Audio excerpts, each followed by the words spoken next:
Hello students. Today we are going to read a new chapter, and the name of the chapter is Earthquake in Assam. It is written by Ruskin Bond. First, let us know something about the author. Ruskin Bond, born in 1934, is an Indian author of British descent. He is considered to be an icon among Indian writers and children's authors. There are many novels and many short stories that he has written. But his most important novel is The Room on the Roof, where he was only 17 years old when he wrote the novel. Since then, he has written over 500 short stories and articles that have appeared in various magazines and anthologies. He received the Sahitya Academy Award in 1992, the Padma Shri Award in 1999, and the Delhi Government Lifetime Achievement Award in 2012. Many of his works are influenced by life in the hill stations, and he does depict the natural beauty, the natural scenery, and the love for nature is something which is a very predominant theme in Ruskin Bond's novels and short stories. Especially, The Room on the Roof, which was written when he was 17 and published when he was 29, was partly based on his experiences at Dehradun. Also, there are many short stories like Night Train at Deoli, etc., which are also experiencing the sightseeing and the natural beauty of the countryside, which reflects Ruskin Bond's immense love to nature.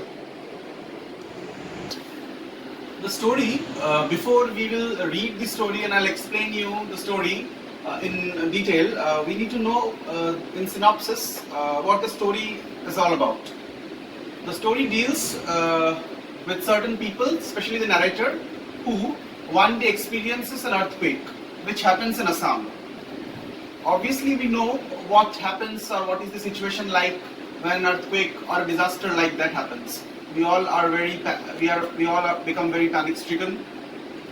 There is a lot of chaos, confusion which happens, and simultaneously people have different feelings. People have different emotions which get reflected when a natural disaster or calamity takes place. Therefore, the same thing happens here also. The narrator expresses the different people and the reactions when the earthquake takes place, like the grandfather, the grandmother, and the other people. And also, he makes us understand that how we need to cope up with this kind of calamity, or if the nature becomes a destroying force, then how we need to also be strong and we need to endure the hardships of the nature. Apart from that, in the book, as we read, we understand that there are a lot of natural objects, there are a lot of references to animals, references to the symbols which signify Ruskin Bond's love with nature, Ruskin Bond's close association with natural objects, which are very hence. There are also references to trees, there are references to certain insects and reptiles, there is also reference to the condition of the bridge, mountains, and a lot of certain references which draw out Ruskin Bond closely observing the nature and understanding the effects that nature has when it gets struck with a natural calamity. What are the things that nature can erupt, what are the things that nature can create, and how it can destroy certain landforms. So this is a very interesting story, and we get to know about a lot of things, and also that the fact that we are exploiting the nature for our own personal benefits, it can also revert us back and cause a lot of destruction. Start. Let us now start our reading, and let us know what Ruskin Bond tries to express through the story. If ever there is a calamity, grandmother used to say that you will find grandfather in his bath. Grandfather loved his bath, which he took in a large round aluminium tub and sometimes spent as long as an hour in it, wallowing as he called it and splashing around like a boy. So, in the first extract, Ruskin Bond is trying to explain, as a narrator, he is trying to explain what are the antics that his grandmother and grandfather used to do. He is trying to explain what grandmother used to say about a calamity, and also he is expressing about the antics of grandfather and certain behavioral patterns of grandfather. This is how the story starts. He was in his bath during the earthquake that convulsed Bengal and Assam on 12th June 1897. It was so severe that even today the region of the great Brahmaputra river basin hasn't settled down. Not long ago it was reported that the entire Shillong plateau had moved an appreciable distance away from the Brahmaputra towards the Bay of Bengal. So it has been explained that how an earthquake or certain tremors of earthquake can move a particular land from a particular area. Therefore, the earthquake happened in the Shillong plateau and has moved.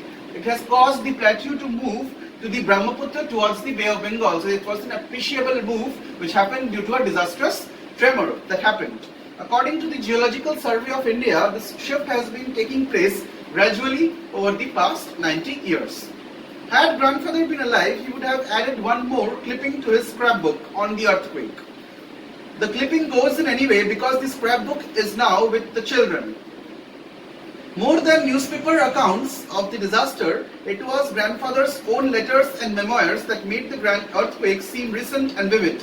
So more than the newspaper, more than any account, or more than any credible and concrete information, there were grandfather's memoirs, there were grandfather's vivid descriptions that made the earthquake look very lively and vibrant. We could feel the earthquake movements with the memoirs and with the vivid descriptions of grandfather.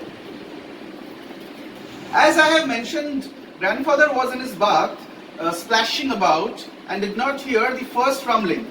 But grandmother was in the garden, hanging out or taking in the washing. Then suddenly a hideous noise, a sure intimation or sound of a natural disaster, for animals sense the approach of an earthquake much more quickly than humans. This is an instance of how Ruskin Bond closely knows nature and has a very close association with nature. He understands that we all know that animals can sense and predict an earthquake or any disaster before the human beings can. That is what he states, that animals can sense, they can understand any disaster or an earthquake, which in this story has also been done by the animals who were roaming around. So after that, we could also understand that an earthquake or something has been trembling, or something has there are certain tremor sounds which could be heard, and therefore grandmother was that time in the garden and she was just hanging out or taking in the washing. She was trying to put off the clothes which were at wash. The crows all took wing. The crows were the first creature who tried to move away, who tried to create a noise, and they were trying to move away after the earthquake took place. The crows all took wing, wheeling wildly overhead and cawing loudly. The chickens flapped in circles as if they were being chased. So the chickens also were moving here and there because they thought that they are going to be chased by somebody. So they are being attacked by somebody. They thought that they are going to be attacked by somebody or chased. So they were moving here and there because they did not know where to go. That's what happens when an earthquake or a pandemic strikes. Two dogs sitting in the veranda suddenly jumped up. The dogs now were the next animal who could sense the earthquake, sense the tremors, and ran out with the tails between the legs. Within half a minute of noticing the noise made by the animals, grandmother heard a rattling, rumbling sound. So rattling, rumbling sound, a huge sound could be heard by them, like the approach of a train. The noise increased for about a minute, and then there was the first trembling of the ground. Then there was the first trembling. Then there was the first huge movement of the ground.